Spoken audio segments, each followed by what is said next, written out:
We really need another Dutchman outside of Van Gerwen, or Van Gerwen himself, to start winning titles again. That's Vincent van der Voort, Dutch darts legend, MVG's close friend.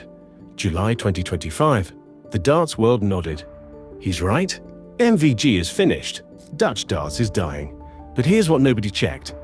At the exact moment Van der Voort said this, MVG was ranked 3rd in the world, had won 4 majors in the previous 3 years, and was 2 months away from reaching another World Championship final. By the end of this video, you'll see why even his closest friends got the story completely wrong, and why the MVG is finished. Narrative is the biggest myth in modern darts. Let's start with what everyone believes happened. Don't forget to hit that subscribe button and chime in with your thoughts. Here's the story that's been repeated so many times it's become accepted fact. Michael van Gerwen peaked between 2014 and 2019.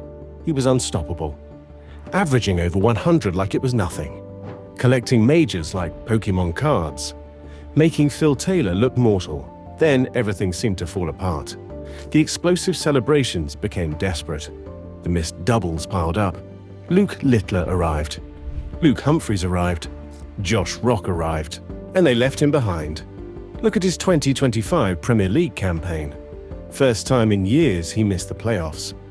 Fans watched him lose to Nathan Aspinall 6-2 in that crucial quarter-final and saw confirmation of what they already believed. The Green Machine had broken down. Yesterday's man. Time to retire. Can't compete with the new generation anymore. Social media was brutal. Even respected pundits started talking about his legacy in past tense. The narrative wasn't just that he was struggling. It was that his era was definitively over. Then his marriage fell apart, publicly. Painfully, the personal turmoil became another piece of evidence that everything was crumbling. Even his close friend Vincent van der Voort seemed to give up on him. On his Darts Straight Door podcast, Van der Voort said we need another Dutchman to step up. The implication was clear. Van Gerwen's time was over. Dutch darts needed to move on. This wasn't just about one player anymore. The entire Dutch darts scene was supposedly dying with MVG's decline. Darts' popularity in the Netherlands was waning, and everyone pointed to the same culprit. Their greatest champion couldn't win anymore. We've seen this story before. Tiger Woods after his scandals and back problems. Tom Brady in his final Patriots years when everyone said he was done. The pattern is always the same. The media loves a decline story because it's dramatic. It's emotional. It gives us closure on greatness. But here's what makes MVG different. His explosive style creates perfect highlight reels for failure. When he misses a crucial double, it's not just a miss, it's theater. The headshake, the visible frustration, the way he storms off stage. It looks like a man who's lost his touch. When Luke Littler hits the same doubles with ice-cold composure, it feels like watching the future replace the past. When Luke Humphries methodically closes out legs with machine-like precision, it reinforces the narrative. The old guard is being replaced. The problem?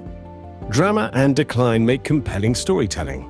It's easier to focus on the missed match darts, the early exits, the moments where his body language screams defeat. What gets lost in all this theater is something much more important: the actual data. Let's strip away the emotion and look at what the numbers actually show. During his peak years, 2014 to 2019, MVG averaged between 100 and 105 in televised matches.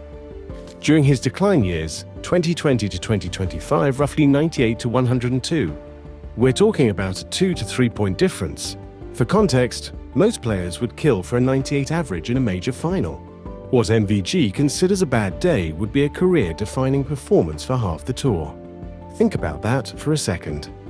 His decline is still better than most players' peaks, but it gets better. Between 2020 and 2024, during this supposed decline, he still collected major titles. The 2022 World Match Play, where he beat Gerwyn Price in the final. That same year, the World Grand Prix, his 6th title at that event, and the Players' Championship Finals, his 7th, a record that still stands. The 2023 Premier League victory made him the only player to win 7 Premier League titles, surpassing Phil Taylor's record. Let me put this in perspective. Rob Cross, a world champion, has won 4 major titles in his entire career. MVG won 3 in 2022 alone. During his decline, in his worst years, MVG was still winning majors that other players dream about their entire careers. Gary Anderson has had multiple seasons where he barely won anything. Peter Wright disappeared for entire years between his world titles. Gerwin Price, despite being a world number 1, has had stretches where he looked completely lost. MVG's bad years would be career highlights for most of these players. The World Championship data is even more revealing. Yes, he hasn't won since 2019, but he reached the final in 2020, 2023, and 2025. That's 3 finals in 6 years during his supposed decline. Most players never reach one World Championship final. He's reaching them regularly while everyone says he's finished. His 48 PDC major titles put him second all-time behind only Phil Taylor's 85. But here's what's crazy. He's still adding to that total. The 2022 season alone saw him add 4 major titles to his collection. If this is decline, what does prime look like? Here's the stat that should end the debate. Despite all the talk about being finished, he spent the last decade almost constantly in the top 3. For over a decade. Players don't maintain top 3 rankings for a decade if they're in genuine decline. When a player's decline is measured by missing playoffs once in 13 years, that's not decline. That's sustained excellence with one off year. It's like saying Tom Brady declined because he had one bad season. The 2024 season provides perfect evidence.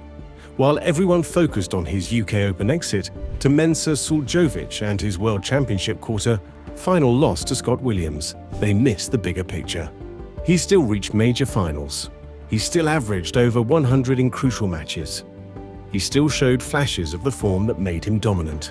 2025 World Championship final against Luke Littler. At 36 years old, in the biggest match of the year, he averaged over 100. That's not the performance of a declining player. So what's really happening here? The real story isn't that MVG got worse, it's that everyone else got dramatically better.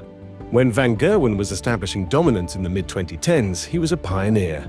His explosive style, his fitness dedication, his professional approach, he didn't just dominate darts, he changed it. But here's what happens when you're that good. Everyone studies you. Everyone copies you. Everyone improves because of you. Luke Littler burst onto the scene throwing 100-plus averages at 17 years old.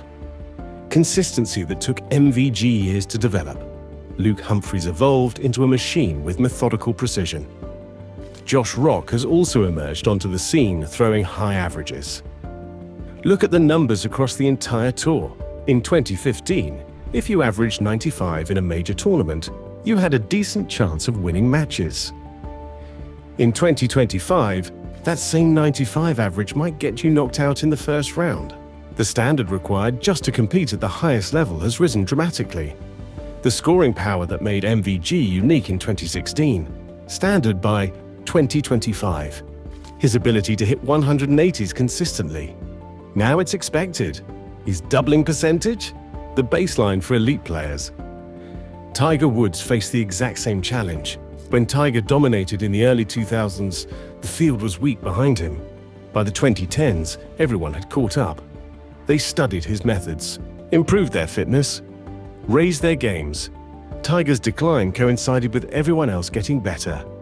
MVG created this problem through his own success. His explosive style, his dedication to fitness, his professional approach. All of this became the template that the next generation copied and improved upon. They studied his matches, learned from his techniques, and then surpassed them. What makes his continued success even more impressive is that he's competing against players who grew up watching him dominate. They know his patterns, his preferred routes to finishes, his rhythm. Yet he's still beating them regularly and reaching major finals. And here's what makes his continued dominance even more impressive. Staying elite while the entire field improves around you is harder than initial dominance. It requires constant adaptation and evolution. The fact that he's still top 3 in the world while everyone else has caught up to his methods, that's not decline, that's greatness. Remember what Vincent van Voort said, "We need Van Gerwen himself to start winning titles again." He never stopped winning. What Van der Voort was really saying, and what everyone else was really saying, wasn't that MVG stopped winning. It's that they wanted him to win every title, like he used to. And that's the real story here. We got so used to total dominance that sustained excellence looked like failure. When you set the bar at winning everything, anything less feels like collapse. But that's not reality. That's unrealistic expectations meeting human limitations. The Premier League loss in 2025 actually proves the opposite point. When a player's decline is measured by missing playoffs once in 13 years, that's not decline. That's sustained excellence with one-off year during the most tumultuous period of his personal life. So here's what changes about how you watch Michael van Gerwen. The next time you see him miss a crucial double, don't think decline. Think about the pressure of staying elite while everyone studies your game. Think about maintaining top 3 in the world for over a decade while the entire sport evolves around you. When he loses early in a tournament, remember he's competing against players who learn from his dominance. Players who built their entire games by studying his methods. Players who represent the evolution he started. His continued presence in major finals isn't nostalgia. It's adaptation at the highest level. It's proof that greatness isn't static. It evolves. It adjusts. It finds new ways to compete. Greatness isn't just about peak years. It's about sustained excellence across different eras. It's about staying relevant when the game changes. It's about competing at the highest level when everyone knows your playbook. Michael van Gerwen didn't decline. The sport evolved around him, and he's still standing at the top, still reaching finals, still averaging over 100 when it matters most, still ranked in the top 3 in the world. That's why you'll never look at Michael van Gerwen the same again. Now that you've seen how wrong the MVG is finished, story really is. I want to hear from you. Was this a decline, or have we just been spoiled by greatness? Drop your take in the comments, hit subscribe if you want more myth-busting deep dives like this, and smash the like button so YouTube knows darts fans are still backing the Green Machine.